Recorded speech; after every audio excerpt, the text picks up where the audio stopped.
Hello दोस्तों, Hindi mirror पर फिर से आपका स्वागत है। दोस्तों, आज की वीडियो में हम जो बीए एग्ज़ाम के एग्ज़ाम चल रहे हैं उससे संबंधित जो हिस्ट्री का पेपर है कल 11 तारीख में जो होने वाला है 11 अक्टूबर को, उससे संबंधित आपके सिलेबस के अकॉर्डिंग कुछ नोट्स लेकर आए हैं।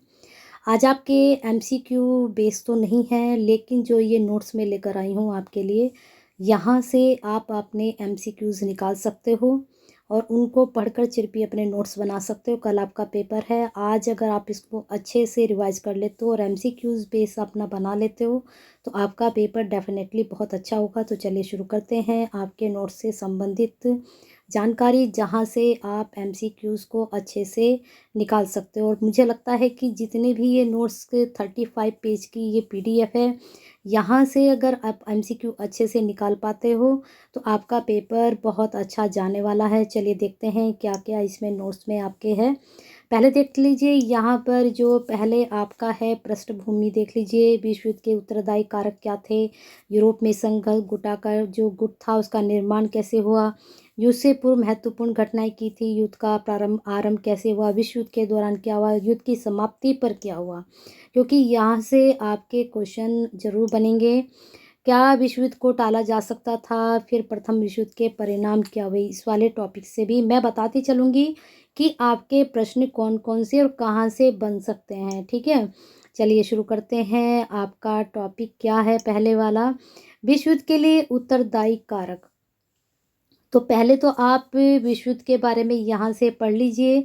उसके बाद फिर यहाँ पर पृष्ठभूमि दी गई है, द्वितीय औद्योगिक क्रांति, यहाँ पर देख लीजिए। जो ये वाला टॉपिक है ना आपका, द्वितीय विश्व युद्ध के परिणाम, ये जो कारक थे, क्या कारण थे जिससे विश्व युद्ध हुआ था। ठीक है, अब जैसे ये फ्रैंकफर्ट संधि कब हुई, तो ये इस तरह के जो छोटे छोटे हैं ये आपके यहाँ से एमसीक्यू बनेंगे। ठीक है, अब देख लीजिए यहाँ पर जो है इसमें दिया गया है, संधि प्रणाली को जन्म दिया, किसने दिया संधि प्रणाली को जन्म। तो इस तरह से आप क्वेश्चंस अपने बना सकते हैं। अब बर्लिन सम्मेलन हुआ, यहाँ पर ये सन देख लीजिए, बर्लिन सम्मेलन कब हुआ, बिस्मार्क का झुकाव ऑस्ट्रिया के और हो गया था, बोस्निया और हर्जेगोविना क्षेत्र दे दिया गया। तो यहाँ से इसको पढ़िए अच्छे से, और अगर आपको इसकी पीडीएफ भी चाहिए तो आप जो है चैनल के नाम से ही हमने टेलीग्राम चैनल बनाया हुआ है, जो आपका हिंदी मिरर विश्वनीति है चैनल का नाम आपके, तो वही आपके इसी नाम से आपका टेलीग्राम चैनल भी, वहाँ से आप इसकी पीडीएफ भी ले सकते हैं। अगर आपको वीडियो में अच्छे से नहीं समझ में आएगा ये, तो पीडीएफ में आपको सही से ये दिखाई दे जाएगा। चलिए देख लीजिए। अब यहाँ पर है इंग्लैंड के संबंधित, फिर यहाँ पर रूस के बारे में, फ्रांस के बारे में, तो यहाँ से इसको सबको पढ़िए। अब देखिए आगे आते हैं, थोड़ा यहाँ देख लीजिए, आपको पीडीएफ भी मिल ही जाएगी। विश्व युद्ध के दौरान क्या क्या हुआ, यहाँ पर ये सब देख लीजिए क्या क्या लिखा हुआ है यहाँ पर आपका। फिर आपका देख लीजिए, युद्ध की समाप्ति पर क्या परिणाम हुए, है ना। अब 6 अप्रैल 1917 को संयुक्त राज्य अमेरिका ने जर्मनी के खिलाफ युद्ध की घोषणा की। तो प्रश्न क्या बन सकता है कि संयुक्त राज्य अमेरिका ने जर्मनी के खिलाफ युद्ध की घोषणा कब की, तो यहाँ पर आपसे डेट पूछी जा सकती है, या फिर डेट देकर सन देकर आपसे पूछा जा सकता है कि संयुक्त राज्य अमेरिका ने युद्ध की घोषणा किसके विरुद्ध की। तो यहाँ पर इस तरह से प्रश्न दोनों ही तरह से आपसे पूछे जा सकते हैं। ये वीडियो तो मैं इसलिए लेकर आई हूँ कि आपको थोड़ा सा पैटर्न समझा सकूँ कि पेपर, ये जो पीडीएफ है यहाँ से आपके क्वेश्चन किस तरह से बनेंगे और आप किस तरह से अपने निकाल सकते हैं, है ना। अब देख लीजिए, ये पर देख लीजिए, अमेरिकी राष्ट्रपति वुडरो विल्सन, ब्रिटेन के प्रधानमंत्री लॉयड जॉर्ज और फ्रांस के प्रधानमंत्री जॉर्ज सम्मेलन में पराजित देशों को कोई प्रतिनिधित्व नहीं दिया गया था। तो इस तरह के टॉपिक को आप पढ़िए और ध्यान से पढ़िए इनको। अब देख लीजिए, यहाँ पर जुलाई 1918 में ब्रिटेन, फ्रांस और अमेरिका ने संयुक्त सैनिक अभियान आरंभ किया। अब यहाँ पर पूछा जा सकता है कि जुलाई 1918 में किन देशों ने आरंभ किया सैनिक अभियान। तो इस तरह से देशों के नाम दे देंगे, आपको सीक्वेंस में दे देंगे, फिर अलग देश के नाम डाल देंगे, तो किसी भी तरह से आपका यूनिवर्सिटी पेपर सेट कर सकती है। और फर्स्ट पेपर आपका हुआ है, आपको थोड़ा सा पैटर्न भी समझ में आ गया होगा कि किस तरह से क्वेश्चन वहाँ पर पूछे जाते हैं। अब देखिए, युद्ध और शांति संधियों के क्या परिणाम हुए, यहाँ पर पढ़िए इनके क्या परिणाम हुए, क्या निकला, युद्ध से क्या होता है, सभी को पता है युद्ध के कारण क्या होते हैं और युद्ध के जो परिणाम होते हैं वो भी क्या होते हैं। अब देखो लाखों लोग अपंग हो गए, हवाई हमलों और महामारियों की भारी संख्या सैनिक लोग मारे गए। तो अगर युद्ध होता है तो इस तरह की समस्याओं का सामना देश तो करता ही है और देश की जनता उससे ज़्यादा भुगतती है। अब देखिए क्या विश्व युद्ध को टाला जा सकता था, जो फर्स्ट आपकी वर्ल्ड वार हुई थी क्या उसको टाला जा सकता था। तो यहाँ पर इसके पॉइंट्स दिए गए हैं कि अगर ऐसा होता तो शायद युद्ध को टाला जा सकता था, है ना। अब इसके परिणाम और प्रभाव यहाँ पर दे दिए गए हैं, इनको आप पढ़ सकते हो ध्यान से। अभी यहाँ पर एक पॉइंट देखिए यार ये निकल कर आया है, प्रथम विश्व युद्ध में डार्विन के सिद्धांत अस्तित्व के लिए संघर्ष। अब आपसे यहाँ पर क्या, थोड़ा इसको जूम करते हैं, प्रश्न आपका बन सकता है कि जो अस्तित्व के लिए संघर्ष किसका सिद्धांत था, है ना। तो इसमें आपसे पूछा जा सकता है किसका सिद्धांत था, या फिर इस तरह से पूछा जा सकता है कि प्रथम विश्व युद्ध में डार्विन का क्या सिद्धांत था। तो दोनों ही तरह से आपसे प्रश्न पूछे जा सकते हैं, तो आपको पता होना चाहिए सिद्धांत के बारे में भी और सिद्धांत किसका था इसके बारे में भी। अब और सर्वश्रेष्ठता की उत्तरजीविता जैसे सिद्धांतों को व्यवहारिक तौर पर गलत साबित कर दिया गया। अब देख लीजिए आगे आते हैं, अब आते हैं निष्कर्ष यहाँ पर। अब आगे देखते हैं आप रूस की क्रांति का आरंभ कब हुआ, इसके परिणाम क्या है, इसका महत्व क्या रहा, और बस यहीं से ज़्यादा बनते हैं परिणाम, महत्व यहीं से क्वेश्चंस बनते हैं और तुलनात्मक में अध्ययन में से भी आपके प्रश्न बन सकते हैं। अब देख लीजिए यहाँ पर क्या है, 20वीं सदी के प्रारंभ में रूस ऐसी स्थिति उत्पन्न हो गई थी कि क्रांति असंभावी हो गई थी। रूस में वंशानुगत राजतंत्र था जहाँ रोम नवेश राजवंश शासन कर रहा था, राजा को सलाह देने के लिए संसद जैसी कोई संस्था नहीं थी। तो ये सब पढ़िए तो आपको पता चल जाएगा कि हमें प्रश्न किस तरह से निकालने हैं।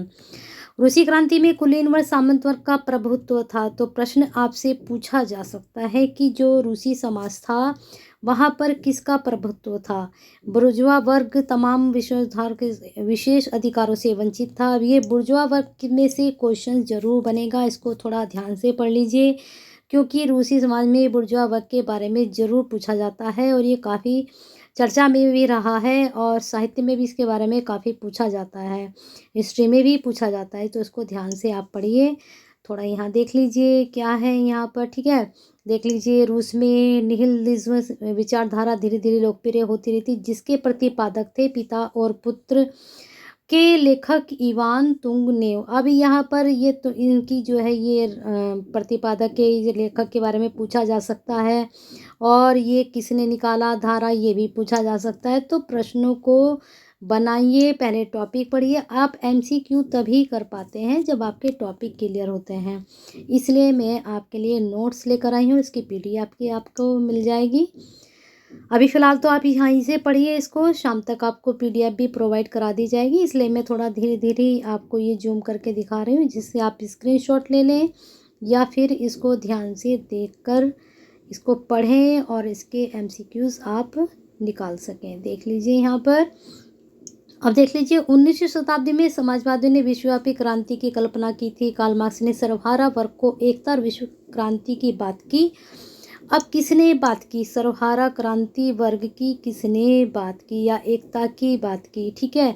तो यहाँ पर आपसे कार्ल मार्क्स को भी अच्छे से पढ़िए, क्वेश्चन यहाँ से भी आपके बनेंगे, ठीक है। अब आते हैं आगे आपके लेनिन और ट्रॉट्स्की के बारे में, फिर यहाँ पर देख लीजिए, ठीक है। ये क्वेश्चंस रूसी क्रांति से संबंधित इतिहास लेखन पढ़ लीजिए, इतना मतलब यहाँ से क्वेश्चन बन सकता है, लेकिन क्वेश्चन यहाँ से जरूर बनेगा इस वाले टॉपिक से, तुलनात्मक अध्ययन फ्रांसीसी क्रांति और रूसी क्रांति का तुलनात्मक अध्ययन, ठीक है। इसको भी पढ़िए, इस वाले टॉपिक को भी ध्यान से पढ़िए।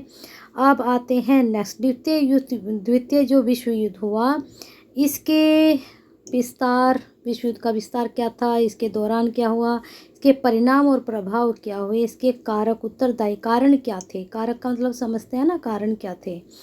अब आते हैं इसके उत्तरदायी कारक क्या थे, वर्साई की संधि, पढ़िए इस टॉपिक को, वर्साई की संधि क्वेश्चंस बनेंगे यहाँ से।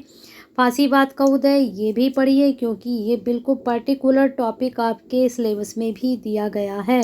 फांसीवाद, नाजीवाद, इनके बारे में अच्छे से पढ़िए। राष्ट्रसंघ की असफलता, ये भी पढ़िए। ये वाला टॉपिक मैं आपको बताती जा रही हूँ कि इस टॉपिक में से प्रश्न बनेंगे, इनको अच्छे से पढ़िए। अब द्वितीय विश्व युद्ध के दौरान जर्मनी पोलैंड पर आक्रमण, ये पढ़िए। उसके बाद आप इसको पढ़ सकते हैं, क्या है, सोवियत संघ के बारे में। सोवियत संघ के बारे में भी पढ़िए, है ना। अब आते हैं आपके आगे, जर्मनी का सोवियत संघ पर आक्रमण, ये टॉपिक भी पढ़ लीजिए। वैसे तो सारा ही आपको पढ़ना है। ये मैंने कहा था कि ये 35 आपकी पेज की PDF है, और मुझे लगता है ये 35 जो पेज मैंने लिए हैं, इन पेज में से आपके काफ़ी टॉपिक जो हैं क्लियर भी हो जाएंगे, और साथ साथ आपके MCQ भी तैयार हो जाएंगे। आप देख लीजिए यूरोप में युद्ध का अंत कैसे हुआ, फिर उसके बाद आपका है, फिर यहाँ पर ये ख़त्म हो चुका है। ठीक है, 35 पेज की वीडियो आपकी कंप्लीट हो चुकी है, और समझा दिया गया है कि अब जैसे स्टालिनग्राद की जो है लड़ाई किस तरह से हुई, जापान का अमेरिका पर क्या आक्रमण के बारे में पढ़िए, और इनके सन ज़रूर याद करिए, क्योंकि यहाँ से प्रश्न बनते हैं। सन याद कीजिए या फिर इनके बारे में याद कीजिए। तो प्रश्न मैंने बता दिया है कि किस तरह से आपको निकालने हैं, किस तरह से पैटर्न आपको तैयार करना है, और किस तरह से आपको अपनी प्रिपरेशन करनी है कल के एग्ज़ाम के लिए। बेस्ट विशेस के साथ आपकी PDF छोड़ दी जाएगी आपके टेलीग्राम चैनल पर। वीडियो पसंद आई है तो लाइक प्लस S तो बनता है। हिंदी मिरर के साथ जुड़े रहिए। बेल आइकन हिट नहीं किया तो करके जाइए। सब्सक्राइब नहीं किया है तो करिए, क्योंकि आपके सब्सक्राइब और बेल आइकन हिट से ही क्या होता है, आपको नई वीडियो के नोटिफिकेशन मिलते हैं।